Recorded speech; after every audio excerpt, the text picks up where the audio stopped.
نبی کریم صلی اللہ علیہ وسلم کی اطاعت۔ ابو ہریرہ رضی اللہ عنہ سے روایت ہے کہ رسول اللہ صلی اللہ علیہ وسلم نے فرمایا، جس نے میری اطاعت کی تو یقیناً اس نے اللہ کی اطاعت کی، اور جس نے میری نافرمانی کی تو یقیناً اس نے اللہ کی نافرمانی کی۔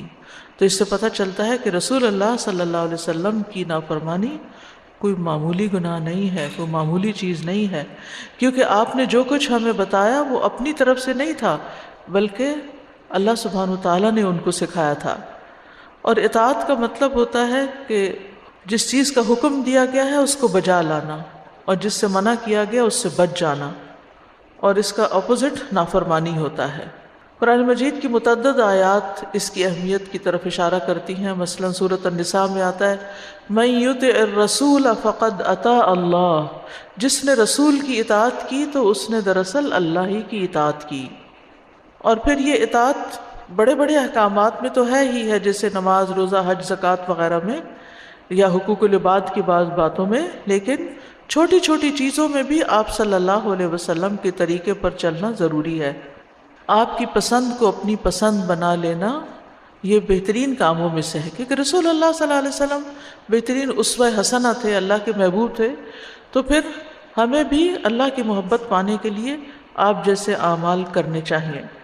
صحابہ کا طریقہ یہ تھا کہ جو چیز نبی صلی اللہ علیہ وسلم پسند کرتے تھے وہ بھی پسند کرنے لگتے تھے۔ جیسے حضرت انس کہتے ہیں کہ ایک آدمی نے رسول اللہ صلی اللہ علیہ وسلم کی دعوت کی تو میں بھی آپ کے ساتھ چل پڑا، آپ کے خادم تھے، آپ کے ساتھ رہتے تھے۔ آپ کے سامنے شوربہ رکھا گیا جس میں کدو پڑے ہوئے تھے، رسول اللہ صلی اللہ علیہ وسلم اس میں سے کدو کھانے لگے، آپ کو کدو بہت پسند تھا۔ انس کہتے ہیں جب میں نے یہ دیکھا تو میں آپ کے سامنے کدو کرنے لگا، یعنی چن چن کے آپ کے آگے کرنے لگا۔ انس فرماتے ہیں کہ اس کے بعد میں ہمیشہ کدو پسند کرنے لگا۔ جو کھانا بھی میرے لیے تیار کیا گیا اور جتنا مجھ سے ہو سکا میں نے اس میں کدو کو ضرور شامل کر لیا۔ تو یہ ایک چھوٹی سی مثال ہے ایک صحابی کی کہ کس طرح وہ صرف دین کے احکامات میں نہیں بلکہ آپ کی ذاتی پسند ناپسند کو بھی محبت کی وجہ سے اختیار کر لیتے تھے۔ پھر اسی طرح ابن عمر کہتے ہیں کہ میں نے ان دو رکنوں، رکن یمانی اور حجر اسود کے استلام کبھی نہیں چھوڑا جس وقت سے میں نے رسول اللہ صلی اللہ علیہ وسلم کو استلام کرتے دیکھا، یعنی میں اس کی پابندی کرتا ہوں۔ پھر اسی طرح یہ ہے کہ صرف اطاعت ہی نہیں بلکہ جن چیزوں سے آپ نے روکا ہے ان سے رکنا بھی ضروری ہے، اور کسی معاملے میں آپ کی مخالفت نہیں کرنی چاہیے کہ آپ اس راستے پہ جا رہے ہیں اور ہم کسی اور راستے پہ چل پڑیں۔ نبی صلی اللہ علیہ وسلم نے فرمایا جس نے میرے طریقے سے بے رغبتی کی وہ مجھ سے نہیں۔ ہم بے شک کہتے رہے ہم آپ کی امتی ہیں، امتی ہیں، اگر امتی ہیں تو پھر آپ ہی کو فالو کرنا چاہیے، پھر اپنے نفس کو یا کسی اور اسکالر کو یا کسی اور بڑے کو تو نہیں دیکھنا چاہیے۔ پھر اسی طرح یہ ہے کہ صحابہ کرام کا طریقہ یہ تھا کہ آپ سے جو بات بھی سنتے تھے فوراً بجا لاتے تھے، یعنی دیر نہیں کرتے تھے۔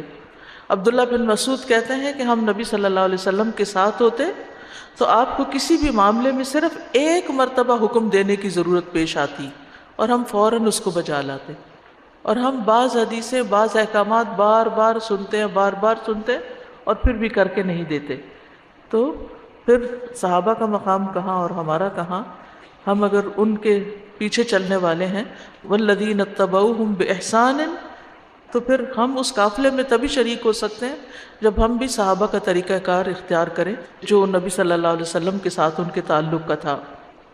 ابو جریح جابر بن سلیم کہتے ہیں کہ میں نے ایک شخص کو دیکھا کہ لوگ اس کی بات خوب سنتے اور مانتے تھے، جو بھی وہ کہتا قبول کر لیتے۔ میں نے پوچھا یہ کون ہے؟ انہوں نے بتایا یہ اللہ کے رسول ہیں۔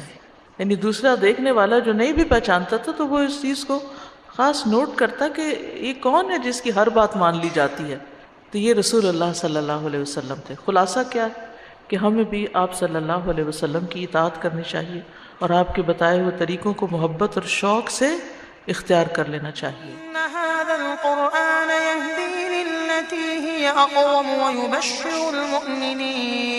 ويبشر المؤمنين الذين يعملون الصالحات أن لهم أجرا كبيرا